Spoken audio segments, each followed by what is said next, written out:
Assalamualaikum warahmatullahi wabarakatuh.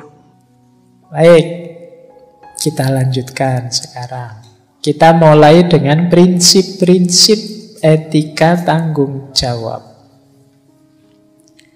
Yang pertama adalah prinsip menolak totalisasi. Menolak totalisasi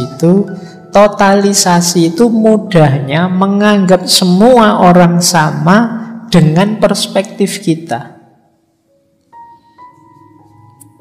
Jadi kita tidak peduli dia mikirnya bagaimana. Pokoknya kita kategorikan dia sesuai pikiran kita. Kita menggunakan standar yang sama untuk semua orang. Ini namanya totalitas. Jadi kita mereduksi orang dalam kerangka pemikiran kita. Ini namanya totalitas. Padahal kata Levinas, kita dan orang lain itu harus ditegaskan bahwa kita ini berbeda. Jadi orang lain itu punya jati dirinya sendiri, punya keinginannya sendiri. Orang lain itu punya hasratnya sendiri, punya cara hidupnya sendiri, punya cara pandangnya sendiri. Nah, ini yang sering dilupakan orang. Kita itu sering usil dengan cara hidup orang, pandangan hidup orang, gaya hidup orang. Usil kita di mana? Kita menggunakan kerangka berpikir kita untuk memvonis dia. Ini tidak etis, katanya Levinas. Ini yang disebut totalitas. Jadi ini termasuk jenis kekerasan pada orang lain. Jadi kan sering kan ada kasus-kasus semacam ini. Ada budaya tertentu yang tidak dihargai, dilecehkan, kemudian rame, viral, jadi kasus tertentu. Nah ini kenapa? Karena melakukan totalisasi tadi. Ya kita memang manusia yang punya prinsip, punya kebenaran, punya kerangka berpikir. Tapi orang lain juga punya yang tidak selalu sama dengan kita. Kita membaca orang lain dengan kacamata kita, ya tentu saja tidak pas, tidak cocok. Mentang-mentang saya tidak suka tidak suka kopi, misalnya saya bilang Takmir, tidak usah nyediain kopi lah, teh saja lah, lebih sehat kok. Atau air putih saja ya minggu depan. Air putih itu lebih sehat. Dokter juga bilang begitu. Ini namanya totalisasi. Memperlakukan orang lain secara sama. Semuanya dengan perspektif kita yang satu itu. Ini namanya totalisasi. Mari semuanya mengikuti saya ngaji filsafat. Ngaji filsafat ini penting loh. Ini nanti misalnya itu promosi. Nah ini juga kalau tidak mempertimbangkan masing-masing orang bisa masuk totalisasi. Apa iya semua orang butuh filsafat misalnya? Apa iya semua orang punya passion di situ misalnya? Oh tapi ini penting kok Pak. Ini induknya semua ilmu, ibunya semua ilmu. Kita sering promosi begitu. Ya, boleh saja kita menjelaskan begitu, tapi kalau kita memaksakan orang harus begitu, namanya totalisasi. Untung itu tidak ada yang tanya kalau ibunya filsafat, bapaknya siapa? Kok punya anak banyak sekali ilmu-ilmu. Oke, jadi prinsip pertama ini berarti apa? Orang yang melakukan totalisasi itu tidak etis. Jadi kalau kalian menilai orang, menjudge orang hanya dengan perspektifmu saja dan kamu anggap semua orang itu sama, itulah totalisasi. Nah, semoga teman-teman mulai paham sekarang arahnya etika tanggung jawab ini. Jadi bertanggung jawab tidak berarti kita memaksakan pandangan kita, perspektif kita, keinginan kita sebagai sama dengan pandangan, perspektif, keinginannya orang lain. Bahkan termasuk mungkin nanti pada anak-anak kita, pada saudara, tetangga, murid, mahasiswa kita. Jangan melakukan totalisasi. Yang kedua, transendensi.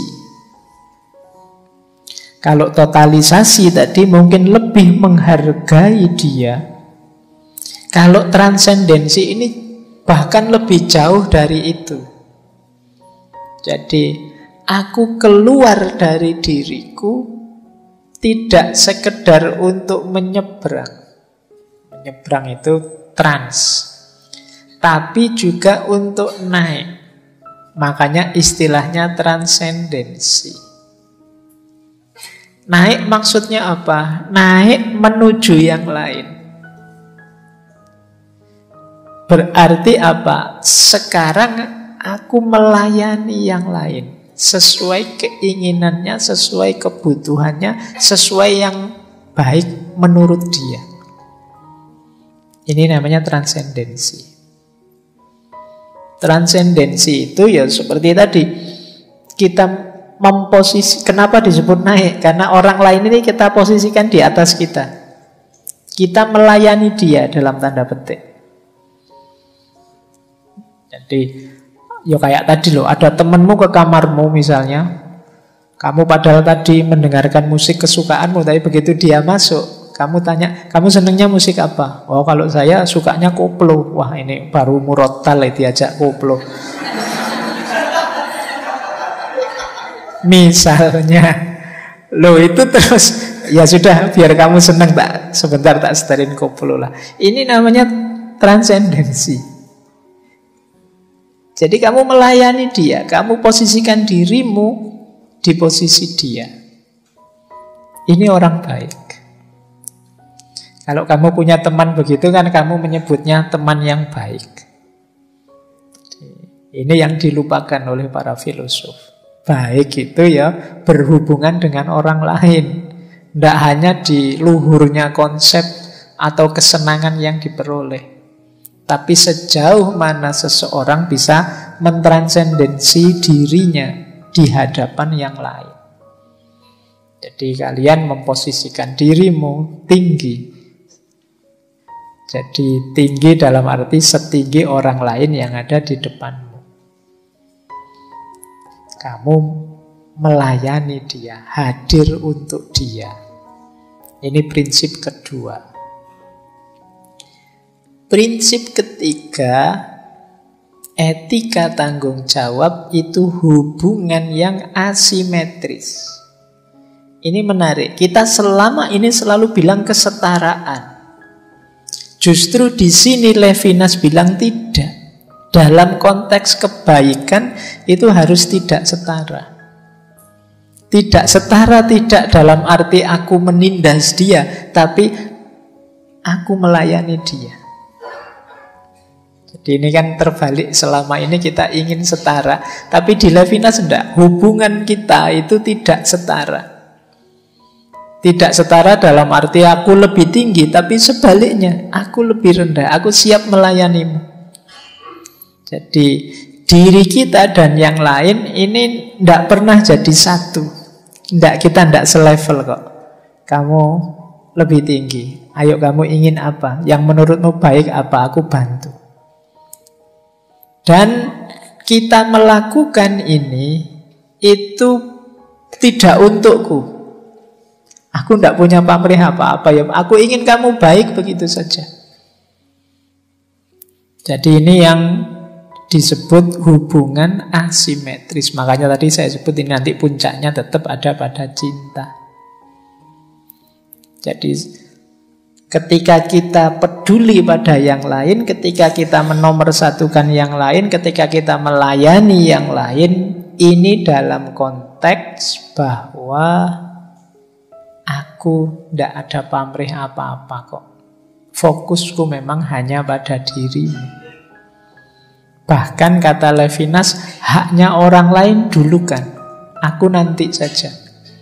Orang yang seperti ini ya dalam kaprahnya masyarakat, ya ini yang disebut orang baik.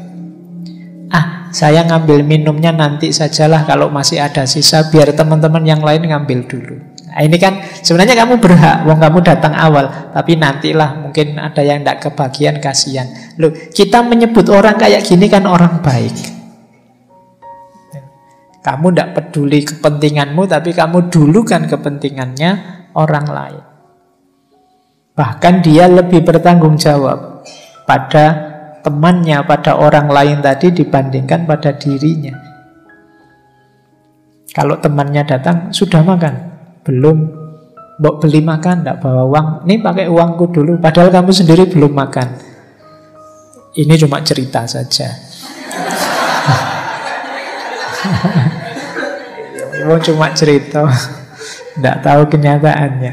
Oh, ini kan teman seperti ini kan kamu sebut teman yang excellent, teman yang baik.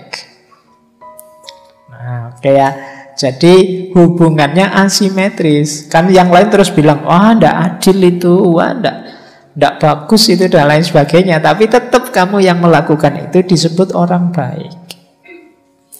Kalau simetris saja, yo pertimbangan hak, pertimbangan balasan tadi, pertimbangan tanggung jawab tadi, yo setara saja. Kalau setara saja, tidak ada yang disebut orang baik, ya biasa saja, memang itu haknya. Tapi kebaikan itu ya ketika orang melayani yang lain. Melakukan kebaikan tanpa menghitung, tanpa menuntut apa yang dia dapat. Inilah orang baik. Oke, untuk malam hari ini saya cukupkan sekian dulu. Mohon maaf kalau ada yang kurang berkenan, mungkin 1-2 kekurangan apa, mohon dimaklumi. Kalau ada kekhilafan, kealpaan yang teman-teman ngerti benernya seperti apa, ya silahkan disampaikan. Kurang lebihnya mohon maaf. Wallahul muwaffiq, wallahu a'lam bissawab. Wassalamualaikum warahmatullahi wabarakatuh.